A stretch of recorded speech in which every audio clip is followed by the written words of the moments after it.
Le chef de la diplomatie française, Jean-Yves Le Drian, a appelé à une relation apaisée entre la France et l'Algérie, où il a effectué une visite destinée à désamorcer une crise bilatérale d'une rare gravité. Khaled Drareni, bonsoir. Khaled, comment cette visite et les déclarations de Le Drian ont-elles été reçues en Algérie ?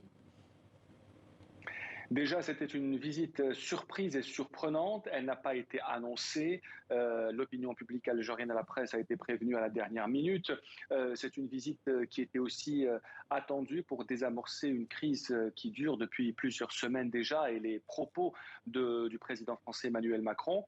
Le président Tebboune, dans une interview, avait dit il y a quelques semaines qu'il ne serait pas le premier à faire le premier pas. Il y a eu un premier pas du président français lors de ses déclarations d'apaisement. La visite de Jean-Yves Le Drian hier à Alger est considérée comme un deuxième pas fait par les autorités françaises envers les autorités algériennes.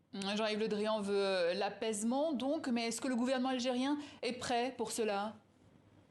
C'est la question qui se pose aujourd'hui. Vous savez, les deux pays ne peuvent pas se permettre une crise perpétuelle. Ils doivent s'entendre, se mettre d'accord sur beaucoup de sujets politiques, diplomatiques aussi et économiques. Vous savez que l'Algérie avait décidé d'interdire aux avions militaires français de traverser son espace aérien, une décision qui a été mal acceptée à Paris et qui lui a coûté beaucoup, surtout à l'armée française et à l'opération Barkhane. Les autorités algériennes, quant à elles, sont décidées à aller jusqu'au bout. Ils ont rejeté la décision de réduire les visas de 50%, rappeler l'ambassadeur à Paris. On dit qu'il pourrait bientôt reprendre son poste à la rue de Lisbonne en France et aussi, bien sûr, les derniers propos du président Macron qui n'ont pas été acceptés ni par les autorités algériennes, ni par l'opinion publique algérienne, car il faut aussi reconnaître que les Algériens n'ont pas du tout accepté le fait que le président français ait mis des doutes sur l'existence d'une nation algérienne. Beaucoup lui ont répondu, notamment des historiens algériens.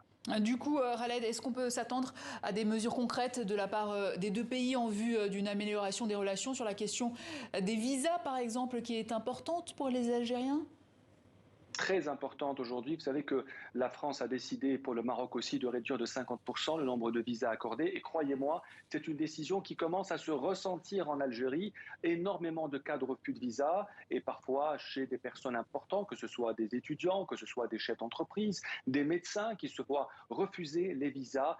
Aujourd'hui, la question est de savoir est-ce que la France va revoir sa politique de visa et la question est de savoir aussi est-ce que l'Algérie va renoncer aux mesures de rétorsion qu'elle a prises à l'encontre de la France. Et dans ce cas de figure précis, chaque pays devra évidemment faire un pas vers l'autre. Khaled Drareni, en direct d'Alger, merci pour toutes ces précisions.